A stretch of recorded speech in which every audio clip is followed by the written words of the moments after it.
Jacket tried to tow my car out of my own driveway while asking me for permission to stand on my own sidewalk.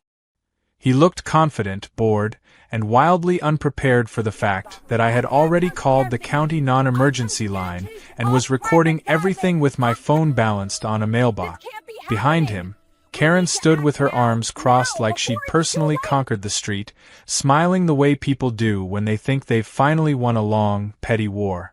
This had been building for months, though at the time I didn't know it would end with grown men sprinting down the block and real authorities rolling in, lights flashing. I just knew my quiet street had stopped being quiet the day Karen decided she owned it. I live on a small residential road that looks public but isn't.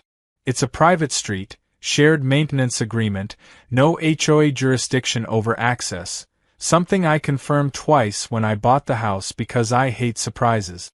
Karen lives 3 houses down, moved in a year after me, and introduced herself by asking who approved my fence height.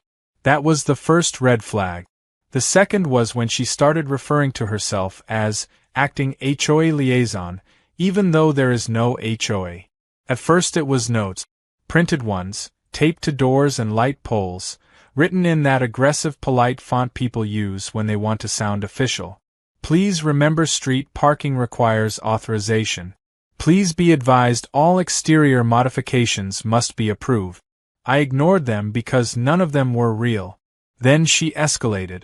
One morning I stepped outside to find 2 men in mismatched uniforms standing by my gate. One had a radio clipped to his chest that wasn't turned on. The other kept adjusting a baseball cap that said Security Division, like he'd borrowed it 5 minutes earlier.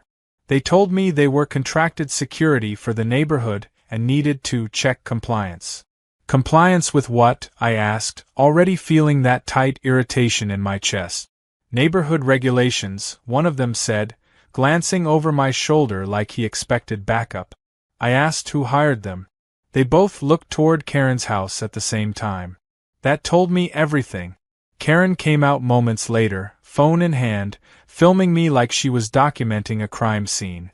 She announced loudly that these officers were there to enforce new safety protocols. She said officers, which was bold considering one of them had sneakers on that lit up when he walked. I told them to leave my property. Karen told them to proceed. They hesitated, and I watched the confidence drain from their faces as they realized they were standing in the middle of something they didn't understand. They left that day, fast, and I thought that would be the end of it. I was wrong. Over the next 2 weeks, Karen doubled down.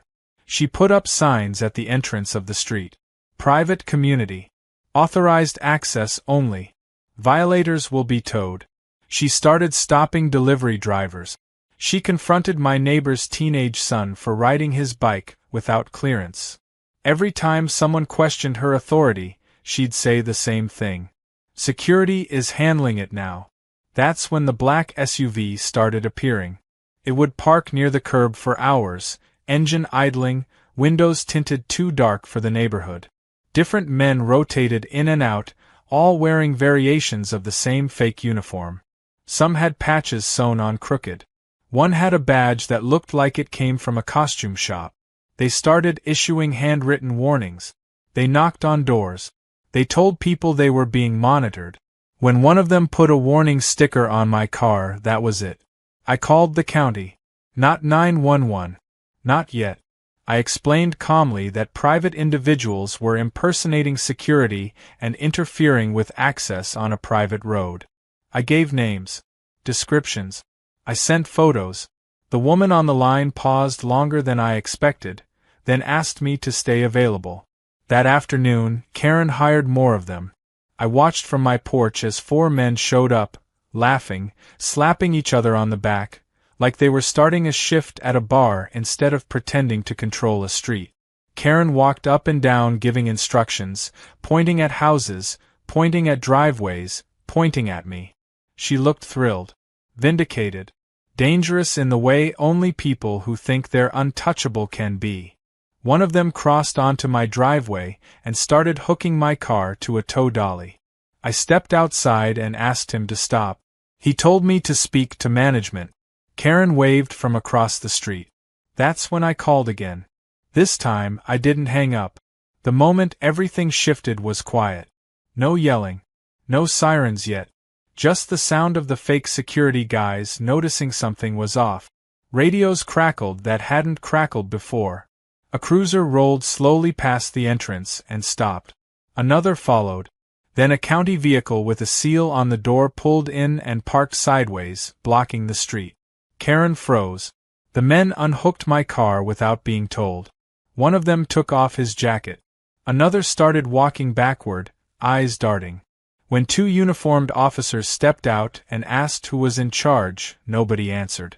Karen tried.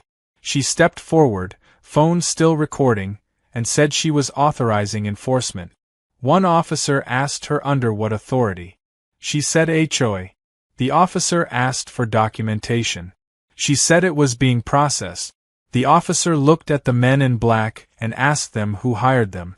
That's when they ran. Not walked. Not backed away.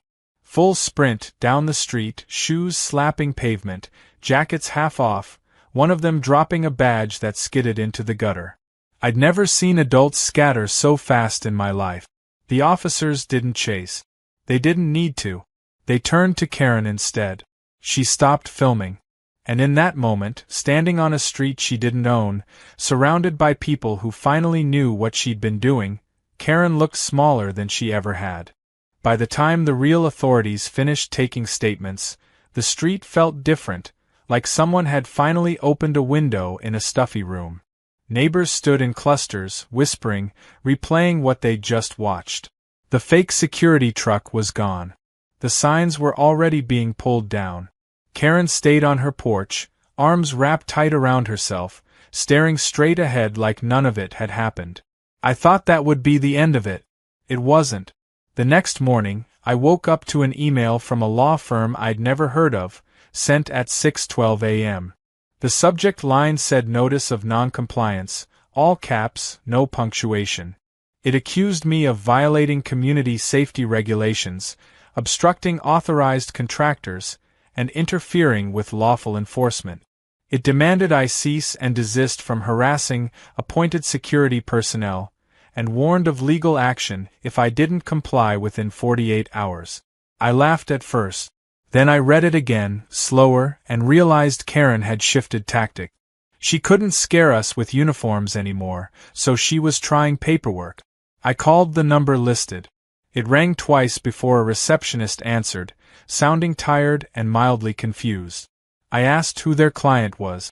She put me on hold. When she came back, her tone had changed. She told me the firm was reviewing the situation, and suggested I direct further inquiries to their client directly. That was all I needed to hear. Karen had convinced a small, sloppy firm that she represented an HOA. Or she'd lied outright. Either way, she was still pretending she had authority, and she was escalating. By noon, she was back outside, clipboard in hand, talking loudly to anyone who passed. She told my neighbor that investigations were ongoing.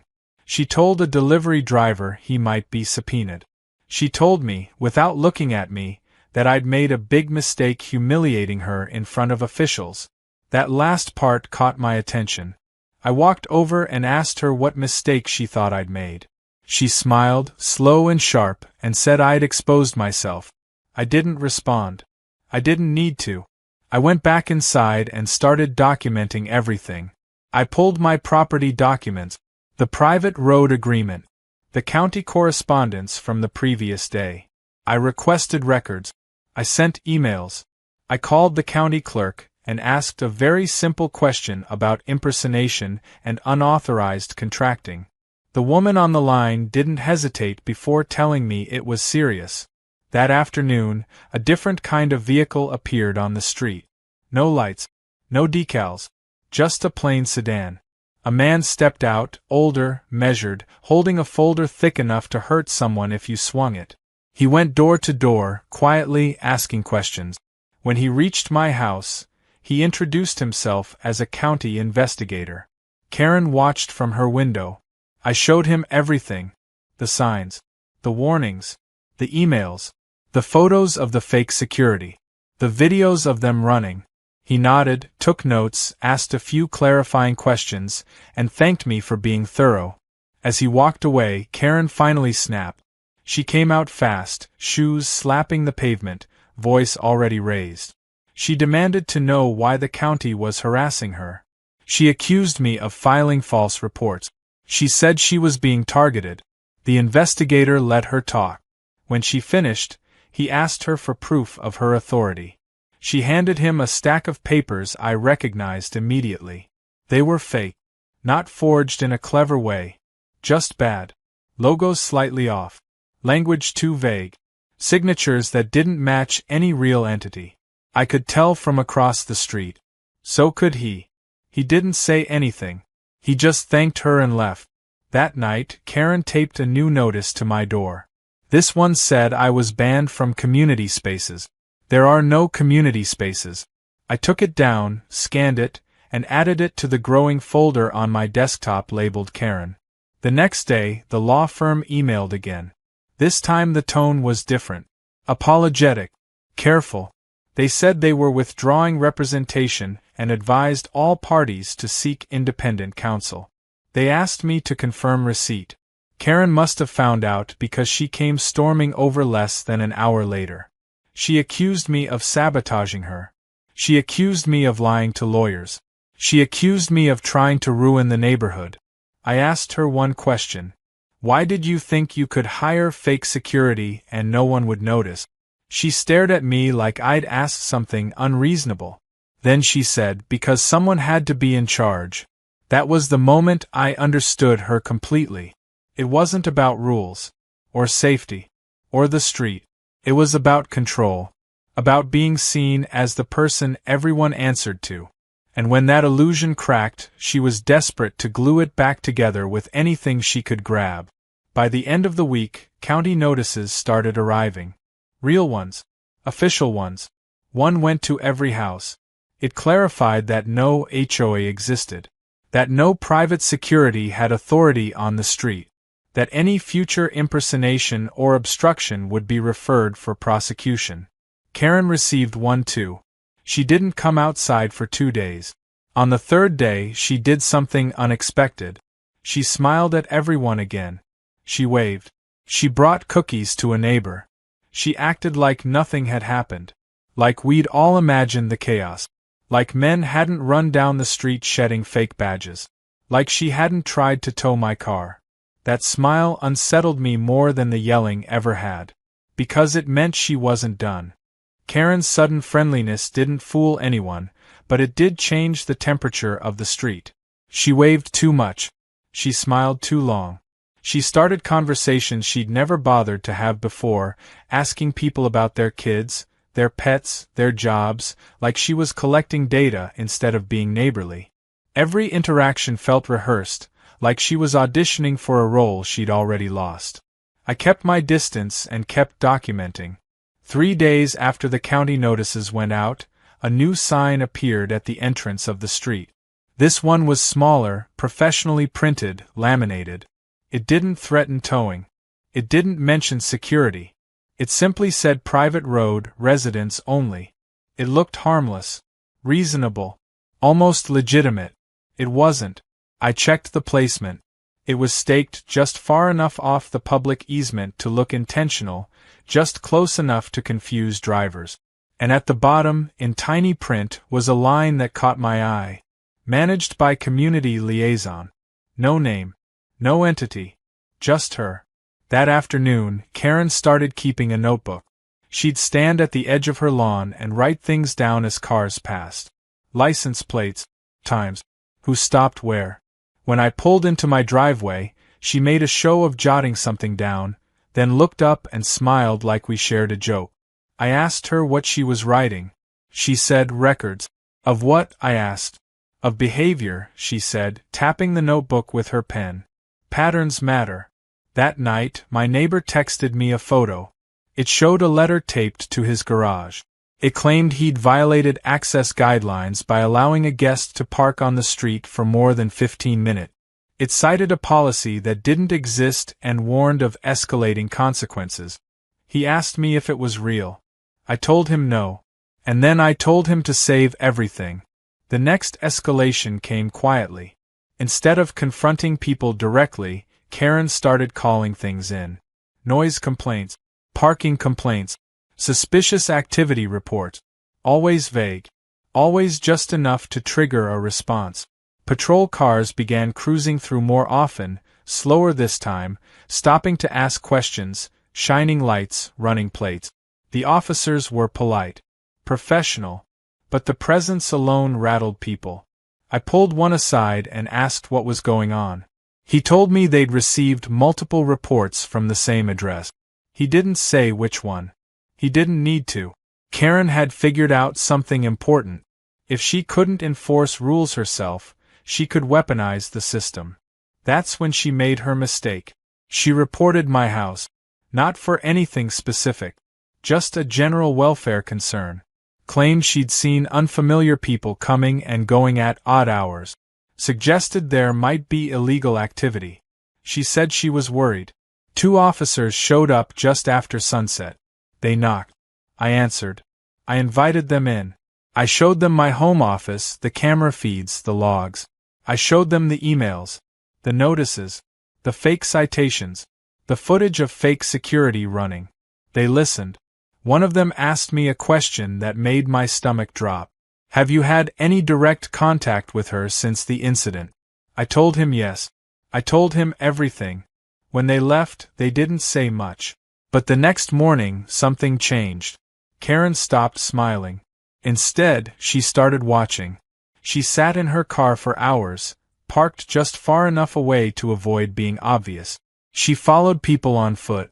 She stood at the end of driveways pretending to take calls while staring straight ahead. She started photographing license plates openly. Neighbors began talking, comparing notes, sharing screenshots. Someone created a group chat. Someone else pulled public records and found that Karen had filed paperwork months earlier attempting to register an HOA. It had been rejected. She'd never stopped trying. The breaking point came on a Saturday morning. I was drinking coffee when I heard shouting. Not Karen's usual sharp, nasal tone. This was panic. Urgent. I stepped outside and saw 2 of my neighbors standing in the street, arguing with Karen. She was waving her notebook, accusing them of trespassing. They were pointing at their own house. She claimed they were subletting without approval. Approval from who? One of them asked. From the community, Karen said. I pulled out my phone and started recording. She noticed immediately. Her voice changed. Softer. Measured. She told me I was harassing her. She told the neighbors they were being manipulated. She said she had documentation and that consequences were coming. That's when a county vehicle turned onto the street. Not a patrol car. A white SUV with an emblem on the door. It parked near the sign at the entrance. 2 people got out. One wore a badge. The other carried a tablet. Karen stopped mid-sentence. They walked straight to the sign. Took photos. Measured the placement. Asked who installed it. Karen said she had. They asked under what authority. She hesitated. I watched her scramble, mentally flipping through lies, trying to pick one that would stick. She mentioned safety. Community standards. Pending paperwork. They asked for proof. She said it was at home. They told her they'd wait. She went inside and came back with a folder. The same bad documents. The same fake logos. The same signatures. The man with the tablet scanned them and shook his head.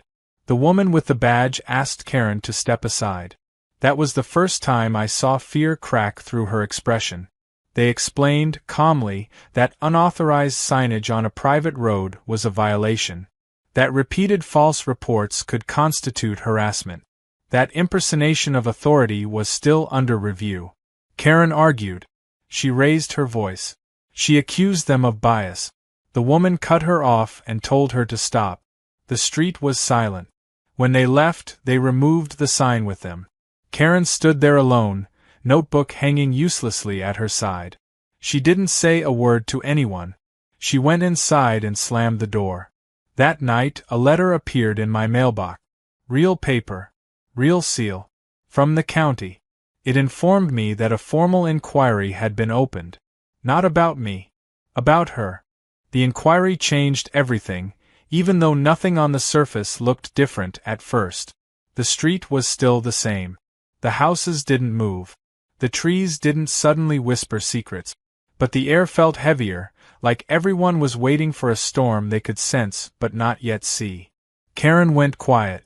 No waves. No smiles. No notebook. Her car stayed in the driveway, unmoved, day after day. Curtains remained half-drawn, just enough to see out without being seen. It was unsettling in a new way, because silence from someone like her wasn't peace. It was planning. The first ripple came midweek. A county inspector knocked on my door in the afternoon. Different from the investigator before. This one was methodical, polite, clipboard-heavy with forms. He explained that as part of the inquiry, they were verifying statements and documenting impacts. He asked me to walk him through the timeline again. When I finished, he nodded and asked if I'd be willing to provide copies of my recordings and emails officially. I said yes without hesitation. While we talked, Karen's front door cracked open. Just an inch. Just enough for her to see. The inspector noticed. He didn't react. He thanked me and left. As soon as his car disappeared down the street, Karen's door slammed open and she came marching over like she'd been released from a starting gate. She didn't yell. That was new. She spoke low, tight, controlled. She said I was interfering with an active inquiry. She said I was making things worse. She said people like me didn't understand process. I asked her one simple question. Why did the county open an inquiry? She didn't answer. She told me to stop antagonizing her. The next morning, the retaliation began. Someone reported my trash cans. Someone reported my hedge. Someone reported that my garage door stayed open too long. All small things. All technically reportable. All filed within hours of each other. The difference this time was how the responses came back. Each notice included a line stating the complaint originated from a party currently under review. Each one closed with no action required. Karen was trying to drown me in paper, and the system was quietly refusing to help her. That's when she turned to the neighbors. She cornered people while they checked the mail. She told them cooperating with the county could expose them to liability. She suggested fines. She implied lawsuits. She hinted that names were being recorded. It backfired. People compared stories. Realized she was telling everyone something different. Someone finally stood up to her and told her to stop speaking on their behalf. She responded by threatening to report them too. By Friday, the group chat had a new name. It wasn't subtle. And Karen wasn't in it.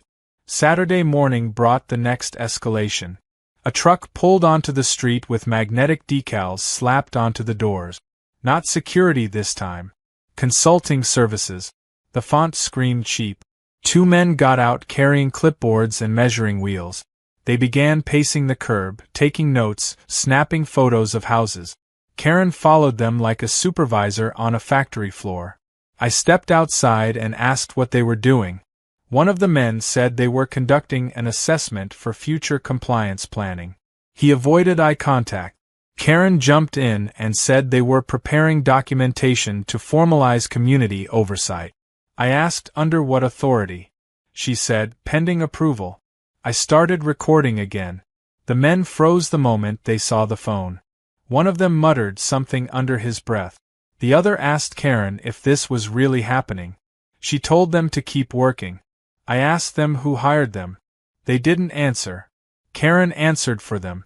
I told her the county was already investigating unauthorized enforcement and impersonation. I told her she was making it worse. She smiled, thin and sharp, and said I didn't understand momentum. That afternoon, the county showed up again. Same white SUV. Same badge. Same tablet. This time, they didn't wait for explanations.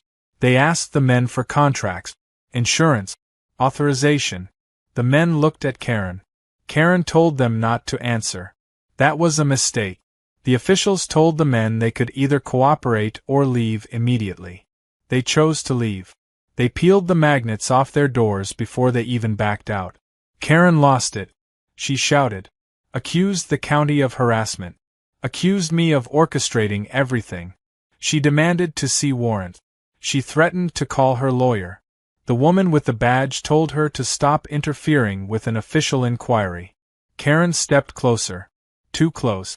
The words that followed were calm, almost gentle, but they landed hard. She was instructed to cease all attempts at regulation, enforcement, documentation, or representation of community authority effective immediately. She laughed. The laugh was hollow. Desperate. Wrong. That's when the official handed her a notice. Not a warning. Not a reminder. A directive. Karen's face drained of color as she read it. Her hands shook.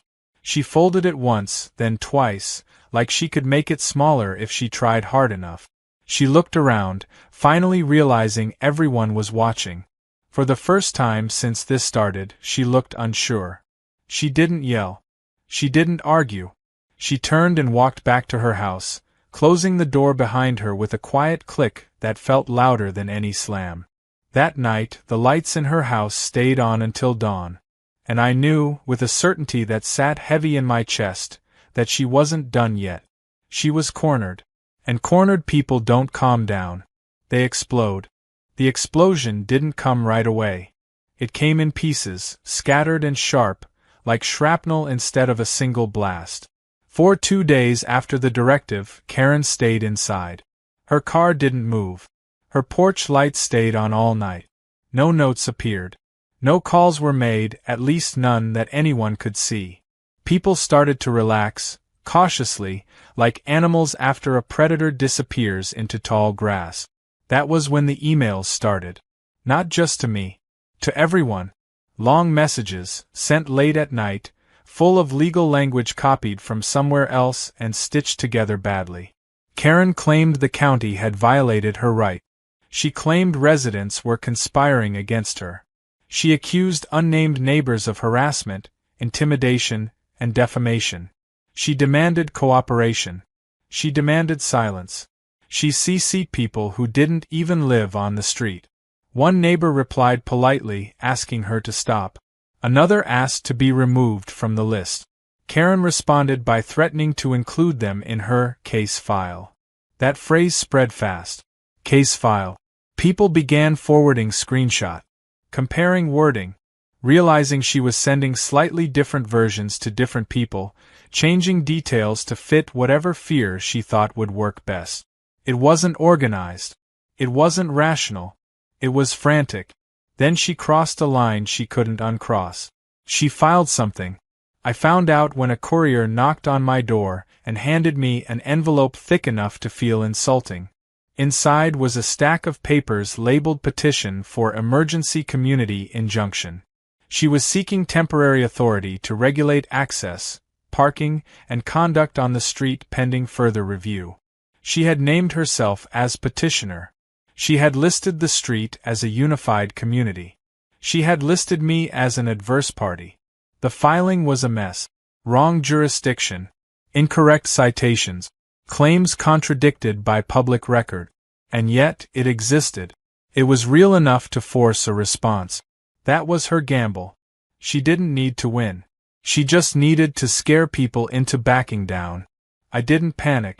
I called the county investigator and asked if he'd seen it. He had. His voice was calm. He told me to breathe. He told me they were already preparing a response. Karen, meanwhile, acted like she'd already won. She came outside again. Not shouting. Not smiling. Just confident. She told people the matter was now legal. She told them cooperation would look good. She told them resistance would be noted. She walked past my house and said, loudly, that some people learned too late. That night, something else happened. A police cruiser parked across from her house. It didn't pull anyone over. It didn't knock on doors. It just sat there, lights off, engine running. Another joined it an hour later. Karen noticed. Her porch light flicked on. Then off. Then on again. The next morning, a county notice was delivered to every house. It stated that any filings or claims made by private individuals asserting authority over the street were invalid. It warned against further misuse of legal processes. Karen tore hers down in front of everyone. She marched into the street waving the papers, shouting that the county was corrupt, that she was being silenced, that truth would come out in court. Someone finally told her to stop. Not me. A quiet neighbor, someone who'd avoided conflict the entire time, stepped forward and said they were tired. Tired of being threatened. Tired of being lied to. Tired of being scared in their own home. Karen turned on them instantly. Accused them of betrayal. Of manipulation. Of being part of my scheme. That's when the police officers stepped out of the cruiser. They didn't rush. They didn't raise their voices. They simply asked Karen to lower her papers and step back onto the sidewalk. She refused. She said she had rights. She said she was being targeted. She said this was all because she tried to keep the neighborhood safe. One officer asked her if she understood the directive she'd been given earlier that week. She said yes. He asked her why she was ignoring it. She didn't answer. She started crying instead. Not quietly. Not convincingly. Loud, gasping sobs that drew attention from every window. She said she was being bullied. She said she was afraid. She said no one was listening to her. The officer waited until she finished. Then he told her she needed to stop. That word landed harder than any threat. Stop. No more filings. No more notices. No more claims of authority. Any further action would have consequences. Karen stared at him like he'd spoken a foreign language. She nodded slowly. She went inside. And for the first time since this started, I felt something close to relief. It didn't last. Because later that night, just before midnight, my phone buzzed with a notification from the county portal. Status update. Hearing scheduled. Karen hadn't stopped. She'd escalated again. And this time, she'd dragged real judges into her fantasy. Which meant the end was coming. One way or another. The hearing date sat on my calendar like a bruise, darkening every time I looked at it. 2 weeks out. Enough time for Karen to spiral, enough time for the system to prepare, enough time for everyone on the street to hold their breath. Karen treated those 2 weeks like a campaign. She didn't send emails anymore. She hand-delivered packets. Thick ones. Color-coded. Highlighted. She left them on porches, slid them under windshield wipers, handed them to people as they tried to walk past her. Each packet told a different version of the same story. In one, she was the protector. In another, the victim. In another, the visionary who'd tried to bring order to chaos and been punished for it. In all of them, I was the villain. She claimed I'd manipulated officials, that I'd staged the fake security incident, that I was secretly profiting from the street somehow. One packet accused me of planning to sell access right. Another suggested I was running an unlicensed business out of my home. None of it made sense, but that didn't stop her from believing it. Or pretending to. I stopped engaging entirely. No comments. No confrontations. I let everything go through proper channels. I answered questions when asked. I submitted evidence when requested. I kept living my life. Karen couldn't stand that. She started showing up where I was.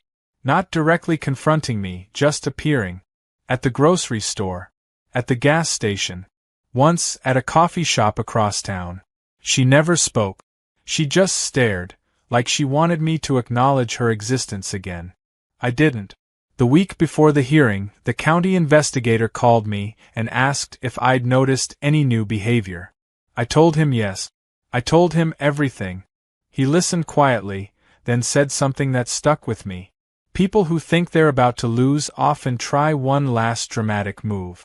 Karen's move came 3 days later. I came home to find a banner stretched across the entrance of the street. Not a sign. A banner. White fabric, bold black letters, professionally printed. Community under dispute. Access subject to review. It blocked nothing physically, but it sent a message. Confusing. Intimidating. Exactly her style. She stood beneath it when I arrived, arms crossed, chin lifted, daring someone to challenge her. I didn't say a word. I took photos.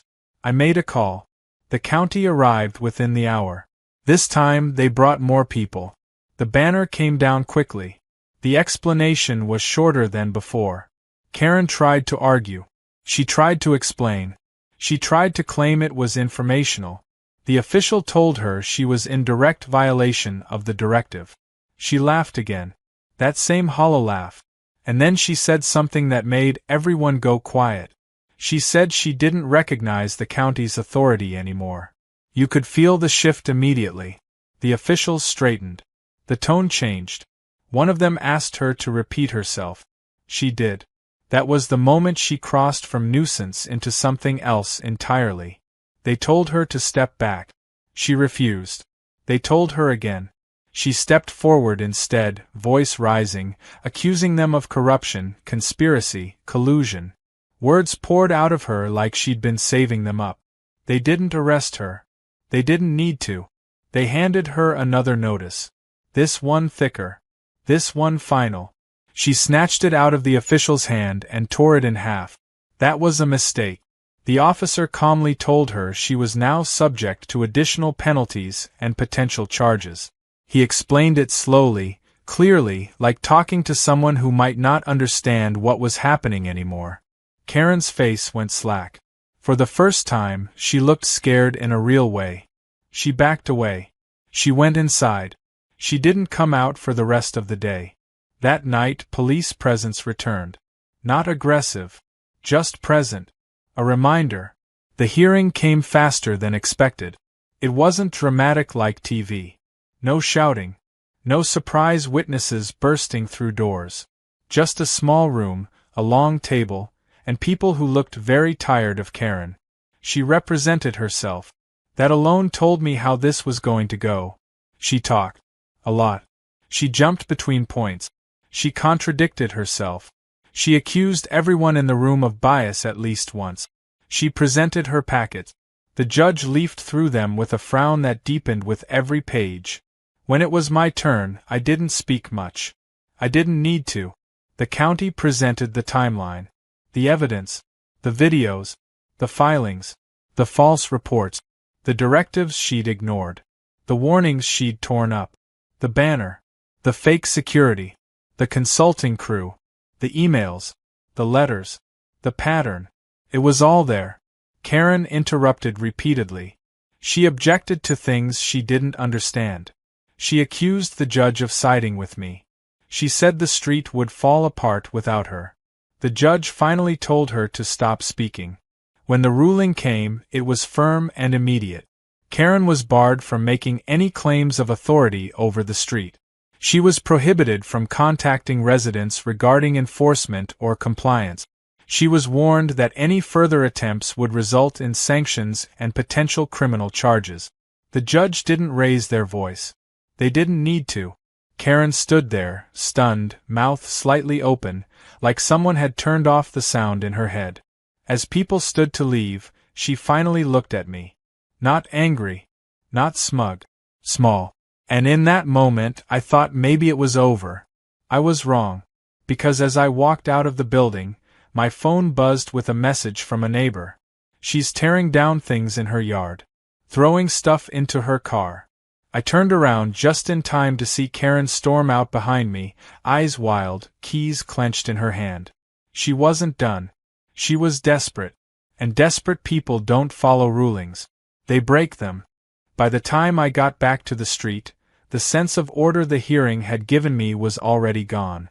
Karen's driveway looked like a garage sale thrown by someone in a hurry. Boxes half open. Binders spilling papers. Yard signs ripped out of the ground and tossed aside. She moved fast, frantic, like she was racing an invisible clock only she could see. Two neighbors stood at a distance, watching. No one approached her. No one said a word. I parked and stayed in my car for a moment, just observing. Karen was talking to herself.